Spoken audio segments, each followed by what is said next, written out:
Hey, Renter Retires, it's Adam Schroeder here with another episode, joined as usual by Zach Lemaster, the founder and CEO. And we have one of our investors, Saheed, here with us today. Saheed, thanks for joining us. Hi, pleasure is mine. Thank you for having me. Absolutely. So you have, your story that I want to get people to know because you were not really, you were kind of an intentional accidental landlord at the beginning. And then you decided, you know what, my home market isn't for me. I want to go outside of it. So can you tell people kind of about your first real estate deal, how that's going, or your first real estate property, how that's going, and then why you decided to branch out from your local market and just kind of give us that overview. Yeah, definitely. I need to go back to 2021, right, when I was trying to upgrade myself to a once single family house, right, and I was living in a townhome over there. So when I was searching for my single family house, I had no intention to keep the townhome. I was planning to sell it and then move to this single family. But my realtor convinced me that this property, if I rent it out, there would be a decent cash flow, and he showed me the calculation. So since I was busy, I thought that yeah, let's do that, right? And Wait, real quick, you yep, had a realtor convince you to rent versus sell? yes. Gave That's a up a good, commission. That's a yeah, keeper. that's a good realtor. I was that rookie at that point of time, right? I had no clue because I grew up in India, right? And there are two things, right? Keep studying, right, and keep working, and you will be in good shape, right? That's what I've been following. I have no idea about rental property and how to get into that market. It was exactly what Adam you said. It was an accidental uh, um, and what happened was after that, as I look into it, I saw that yeah, it's giving me good cash flow, and I was spending very minimum time because that property was 7 years old and there were no repair that was needed, right? And as I saw that, I used to do a yearly review of my overall financial, and then 3 years later, I saw that when I compared to my stock options and what I have in rental, I saw that this property is giving me good cash flow and it has appreciated tremendously. I tried to get a property in Pennsylvania itself, but by that time, I would say that was around 2024. By that time, the interest rates were way too high and the property prices have appreciated so much that it was impossible to have a cash flow property. So that's when I started looking at what are other options that I So have. and thanks for sharing that, Sahid. So yeah, I mean, it sounds like you own a townhome. You wanted to just out of personal, just for personal reasons, move to a single family. Mhm. You had a investment conscious realtor or colleague that talked some sense into you to keep the house as a rental, and so you found out like, hey, I can actually let this tenant pay the loan down on the property, provide some positive cash flow, and you got the bug. Um, awesome, I love that. Most accidental landlord stories are negative and end in tears, but you have a positive accidental landlord experience. What's next? You liked what was going on and how the numbers were performing. You're like, hey, I want to buy more real estate, or what's next? Yeah, that was in my mind, right? I really looked at where I am at, and I thought that I would buy one more property. And I started looking at first at Pennsylvania. It did not work out. The math did not work out. I did not have that much cash to buy a property that would provide me a cash flow, right? Because for cash flow, we can pay 20, 40, 50% down, right, to buy a property, which might give us a cash flow, but that is way too much money, right, to invest. So I try to see who can help me out to invest out of state, right? And I tried a few other, say, companies, right, where they were providing the bar method, but most of them were more focused on just providing the training and do it on your own, right? So I stumbled across rent to retirement, which was a turnkey option they were providing. And when I joined one of the session, Zach, you were taking that session, right, where you talked about your overall how you have a academy, right? And if we join the academy, I will be able to learn the process of buying a property. It's a step-by-step process, right? And I also like the fact that you were more focused on imparting the training, right? Making us more aware and self-dependent, right? And also the fact that if I'm able to buy any property from your inventory, you would be providing cash back. So that convinced me that this team was not there to earn the money, but they were there to really help us out because they were not focused on just getting the fee for the academy. Hey everyone, it's Zach Lemaster, CEO of Rent to Retirement, the nation's leading turnkey investment company.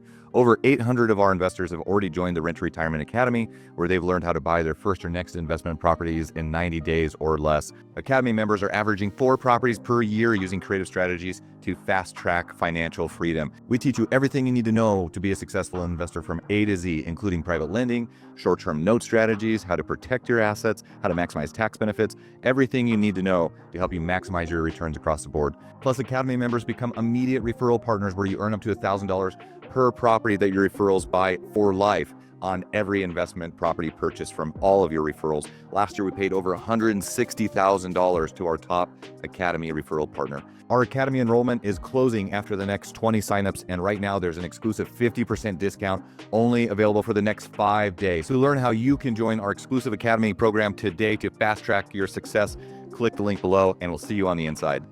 Yeah, I appreciate that. I mean, and really the philosophy there is that if we help investors be successful, they're likely going to keep investing, right? It's a win-win scenario. Like, we are incentivized as a for-profit company for you to be successful because there's a highly likelihood you're going to keep investing, right? No one retires off of one property. So that's the way we look at it. And that was the intention behind the Academy, is trying to help people have a strategy and a plan. You don't have to join the Academy, of course, to invest through our platform, but I can tell you confidently that the most successful investors are the Academy members, because they're the ones that are actually like taking the time to go through the steps to ensure that they're educated, to ensure that they have a strategy and a plan.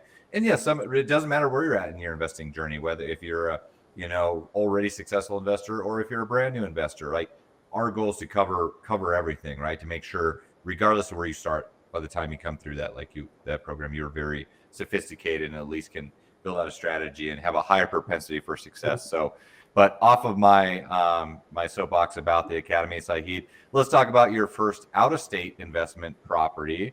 I understand you bought a new construction. I think you were surprised with, which doesn't always happen, but I believe rents came in quite a bit higher than anticipated, which that does happen. Sometimes they're below, right? I mean, rents are but also sometimes they're above. So for you, I think they're quite a bit higher. But I mean, to talk about the mindset, please, about investing out of state. You had already mentioned that your local market was too expensive you look there, as most people do. You needed at least 50% down to see any positive cash flow, and then was that kind of the impetus behind out of state, or walk us through the mindset of like investing out of state, because that's a hard step for a lot of people. Correct. Yeah, and that was one of the main reasons, I would say, right? I was looking at properties where I can get cash flow, and after joining the Academy, right, as I mentioned, I've been thinking about it for 1.5 years, right? My whole purpose of joining the Academy was to get out of this analysis paralysis mindset, right, and take action. So I joined the Academy in March. First March that I joined, right? And my goal was to go through the Academy course, and it really helped me. It was structured in such a way, right, that helped me to understand the process better, right? And while going through the courses, it's a weekly course where I was spending 3 to 4 hours per week. And what I did was, in parallel, I was trying to take action. So I was connecting with your investment strategies, right, and trying to understand what are the properties that are available through rent to retirement, right? And through that, I got to know that there is a property in Elgin where it was 3 bedroom, 2 bath, right? And I looked at the pro forma, which was giving a decent cash flow. I took that step, right? I said that, okay, let's go through the process. And I went through the process, and I must admit, every step on my way, I got support from your team, right? And the other thing that I wanted to mention is also not just from your team, right? The connections that you have built has also helped me. The lenders that I chose was recommended by Rent to Retirement, right? The insurance provider I chose was provided by your team, right? So in that way, the process was really effortless for me because, as I mentioned, I spent almost 45, 50 hours every day at work, right? I was able to do it without impacting my work. The team, they were able after 5 p.m. to talk to me, get all this information to me, and that really helped me to balance my my W-2 job as well as to buy this property. Yeah. Now, in talking with your property manager, I believe she told me the 1775 was the expected rent, and you hit, was it 1995 Yes, on the rent that is. within like 2 to 3 weeks, right? Yep, that is correct. And thanks to her, she told me that let's move from high to low rather than going from low to high, right? So she said that let's try to put it at a higher rate and try to see where we land, right? And I think that was a smart move, and it got rented out in just a month, right? I closed the deal on 29th of April, which is 2 months after joining the Rent to Retirement Academy, right? And it rented out 1st of June. So. Yeah, and that's one of the things we've had some people come back to us because that property management company is just a touch higher. It's like 10% instead of 8% that a lot of managers charge. And they're like, well, there's cheaper ones in the market. You know, I can get 8% here. And I was like, well, yeah, you can get 8%, but you know, did you get $220? It's like penny wise, pound foolish, right? It's like, why would you? Yeah.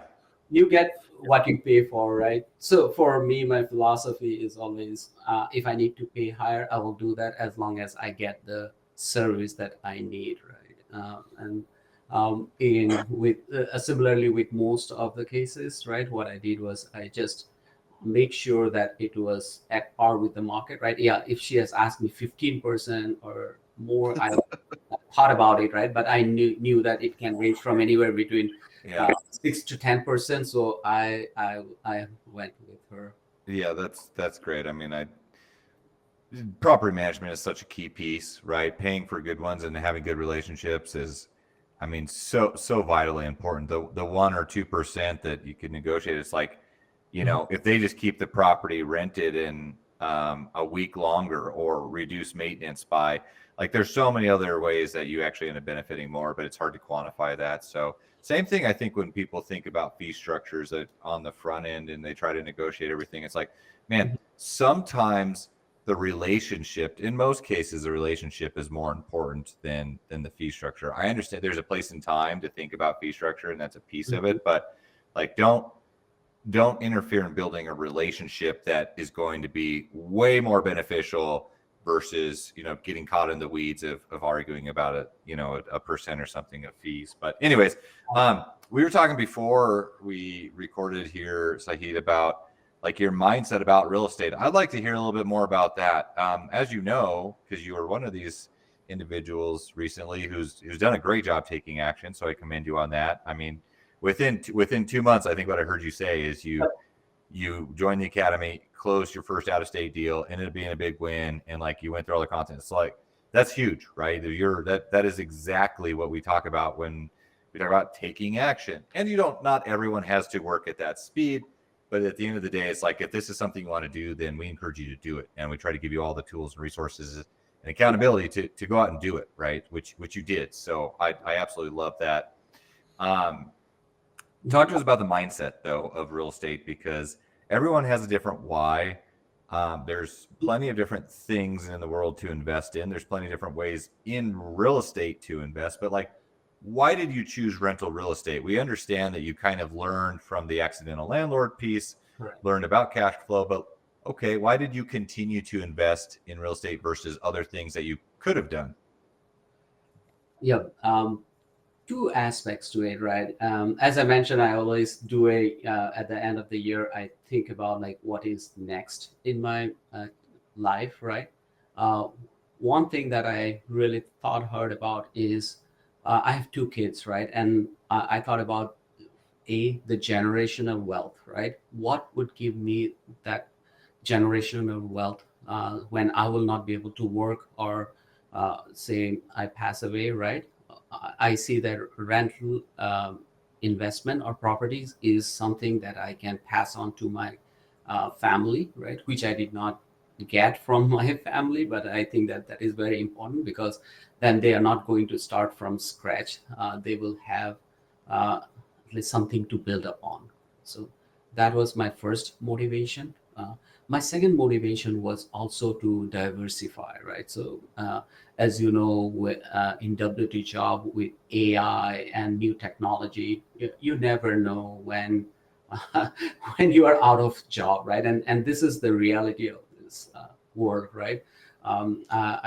I thought of it, and I thought that it is always better. My goal is to have a passive income, right? So that if that happens, or as I grow old, right, I will have less um, strength or less motivation to keep going, right? And I thought that this renting property would give me the cash flow that I need to survive.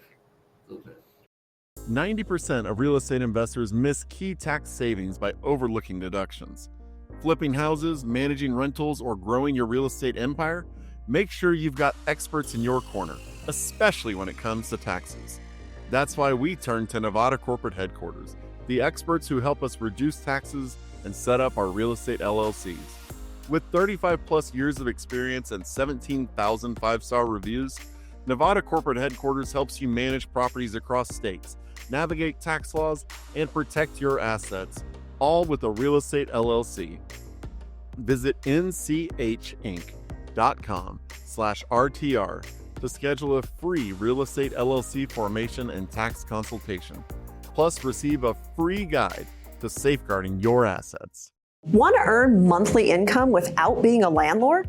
At Ignite Funding, we fund commercial real estate loans and you become the bank. That means you earn interest every month backed by real property. No tenants, no toilets. Just passive income and predictable returns. Call Ignite Funding at 702-739-9053. That's 702-739-9053. Let's put your money to work. Yeah. So you mentioned growing up, there were really two avenues. There was more school or more work, right? And so how has your family taken to you investing, and have they been supportive, or have you had to kind of tune them out? And if you've had to tune them out, how have you done that? Yeah, as I mentioned, right, that our family, it's more about study hard, work hard, and the future will take care of itself, right? So definitely, I got some pushback saying that, oh, it's out of state, we can't see it, right? And then what if there is somebody just taking over the property, right? So there were a lot of pushback on that, but I was able to convince, especially my wife, that this is the right thing to do, right, at this point, because if we do not start investing now, we will not be able to build the generational wealth for ourselves, right? And again, we call it passive. I would say it's exactly passive in that way. We need to put in some effort. We need to have that oversight, right, to make sure that we are getting the right inputs, and we are able to act at time, right, when needed. Yeah, that's huge. I think people often mistake passive as being complacent or ignorant. which I don't view. I mean, that to make a distinction, it's completely different, right? You still need to know what you're investing in, and that takes some work. So I think sometimes people, when they think about passive, they think of zero work, but that's not the case, right? And we always talk about like no such thing as truly passive income, but the ability, like you still need to educate yourself about the process, which you did with the Academy program. You built out a plan. You need to understand what you're investing in. You need to monitor the progress, but your investment is still working for you regardless if you're actively working or not, right? So that's really what it's about. But obviously, the more intentional and sophisticated you can be, then the likely, the more successful you're likely going to be. Did you get a lot of pushback up front about investing out of state? I mean, or was your spouse on board for that? How did you convince the wife? Yeah. And have things changed now that you've had a successful investment that you've owned? Yeah, she's now happy, right? Like, yeah, definitely. She was very skeptical initially, and I showed him some course material that I was going through. She's a little bit interested, but the only pushback I got was, it's out of state. We cannot see that, right? How are you going to do that, right? And I said that's the trust, right? Because in life, you cannot see, touch, and feel everything, right? And that happens in every aspect. We need to trust a team, and I told her that I found a team that I can trust, right? And I know what I'm doing. So she was kind of skeptical for a month, but as I told, like, I got this property, this is the price. I showed her the house, the photos of the house, and she said, "Oh, this is quite really good, right? It looks nice, right?" Yeah. And then you have the inspections, you have the appraisals. Like there is the due diligence aspect, right? Even if you don't see it in hand, like you're actually still hiring professionals to do that. Mhm. I know Adam's got a question for you. I want to talk about new construction and why you chose. But go ahead, Adam. Just real quick, have you had any of your family follow and do any of the Academy stuff with you? My wife just followed a few of the classes with me, right? Not a lot, right? But she tuned out because she's afraid of numbers, right? So I was Because telling we're her, boring, Saheed. It's okay. You can say we're boring.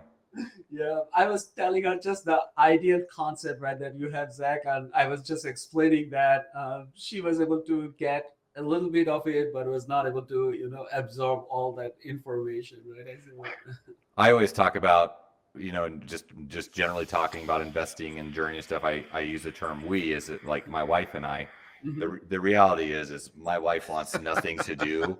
Like she doesn't even want to think about it. Like don't burden her with even discussing investing. It's like, and she's like in total mom mode right now, which, I appreciate, but yeah, at least like we're on the same page of like, she lets me do the investing piece of it. And she also doesn't, give me too much heartburn when things don't work out, because she knows I'll just keep going down the path. But having that proof of concept, I think, is very powerful, right? And I totally agree. And then I got a thumbs up from her, and I think now she's really happy with this property, right? And then we are planning to visit Elgin in August, right, to look at the property, talk to the property manager, right, and Awesome. just explore the area, right, to see if there are other potential, right, in future. yeah, so this is right outside of the capital of South Carolina, I think, Columbia. So one of the suburb areas, which is a growing area. Love it. So that's great. Super excited to hear about your win, Saheed. As we kind of wrap up, I want to ask about advice you would have for your earlier self, someone that's just on the fence. But before we do that, let's talk about new construction briefly, because I know that your townhome, you said, was 7 years old. So although it's not new construction, it's still relatively new. Like you're not anticipating a lot of repairs. That was probably one of the things that, in my opinion, probably helped you have a better experience with the rental property versus having to like spend all this time with repairs. And it's just, it's just exhausting. But why new construction? I know there were some creative things with like incentives with the builders that we were able to help you out with our relationships, which is great. But like, talk to us about why new construction versus other assets. Yeah, two reasons that I see, right? One, first is what you mentioned, right? Because it's a new property, new construction, right? It will go through the due diligence. I know the bank will do their due diligence, right? to make sure that the property is built in the right way. So that was and then there would be minimal maintenance and repairs required upfront for at least what I've seen is for 10 to 15 years, right? So that was one of the reasons. And I also think that when you have new construction and it's built in suburb of a capital city, right, the appreciation is really huge in that way. And I'm looking for that more than cash flow. I'm also looking at the appreciation of the property. And I'm a long-term investor in a way that I want to hold it for at least 5 to 10 years, right? If possible more, but if as long as I'm getting benefit so that I can allow it to appreciate. Fantastic. So what would you say to, what would you say to yourself, let's just say 2 years ago, as you were looking into the market? Would you be concerned about interest rates anymore? Would you be saying, hey, get off the couch? And what would you say to the person today whenever they're thinking about, maybe it's time to get in, or, I just joined the academy and maybe I'll get in the next 6 months? What would you say to those people? Yes, first of all, I'm grateful, and I think I had found all of you 2 years back, right? So that I would have started immediately, right? But on the high side, I would say, yeah, it's all about taking action, right? Market, if we keep on thinking that the interest rate will go down, right, the property price will go down, because that's what everybody says, right? I have been following the market. There is no right time to enter the market, right? It's depend on that individual, right? To me, my goal was to take action, right? So moving forward, also, that's what I think, right? Whenever I feel that I have the cash to invest in a new property, I will just try to find the right market, right, where I feel that there will be considerable appreciation, and I will get a decent cash flow, right? And I will just start, investing. As I mentioned, right, there would be challenges on the way, but it's much better to take action and learn along the way rather than sitting on the sideline, because you can sit on the sideline for 10, 20 years and just keep thinking about it or talking about it. Well, you're certainly walking the walk, Saheed. I love that, because within a 2-month period, you joined the academy, went through academy program, acquired your first out-of-state rental, and you're hitting the ground running, onto the next. So I just absolutely love that, and a great example for many of us that have been possibly not taking action and sitting on the sidelines, which certainly doesn't get us any closer to our goals. I guess just one last thing for me. You being new construction, because rent retirement, because we create, we have we actually have hundreds of thousands of community members and investors. Like, our community buys a significant amount of properties, and we're able to create relationships with these national builders where our investor community gets access to deals that they wouldn't otherwise. They're not going to get access to them through any other investment company. They're not going to get access to them on their own, because we are able to go and negotiate better type of deals at volume, because we do volume, and we pass those forward to the investor. That's really like one of our big value adds and value propositions here. But let's talk, if you don't mind. You don't have to use specific numbers, or you can, but usually the investor with new construction gets the ability to use what's called an incentive, which is a percentage of the deal that they can take as a price reduction. They can get cash back at closing to cover part or all of their down payment. They can buy the rate down. Do you mind just talking to that, how you decided to use your incentive and why you chose that? Yeah, I use my incentive to buy down the interest rate, right? And that was what I did with that. Again, I did not put in a lot of thought, but my understanding is, or I would say my prediction is, that the interest rate will stay where it is, right? And buying down the interest rate would be more beneficial for me, right? So that's what I did, and I did the calculation, and I still saw that it would give me a decent cash flow, right? And definitely, as Adam said, now it's more than what I anticipated, because the rent came to $20 higher per month, right, than what I was anticipating. Yeah, you're getting on both sides and I agree with you. If you're, as you mentioned, you're a long-term investor.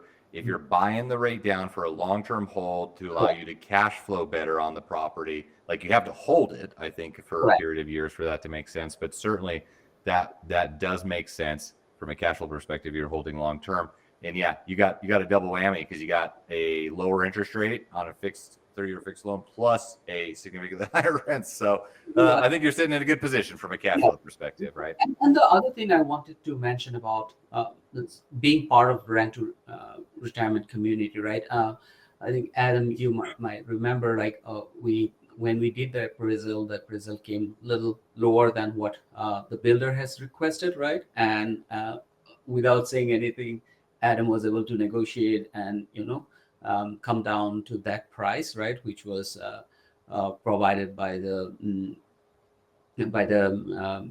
investigator, right? So it was really, I would say, that was another plus point for being part of the rent to retirement community. Love it. Love it. Yeah, absolutely. Well, Saheed, thank you so much for joining us.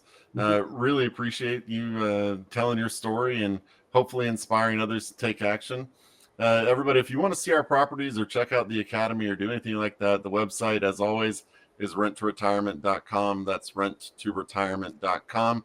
If you want to come on here and tell your story and help inspire other investors, email podcast@renttoretirement.com. That's podcast@renttoretirement.com. Really appreciate the time y'all spent educating yourselves today. Talk to you on the next episode.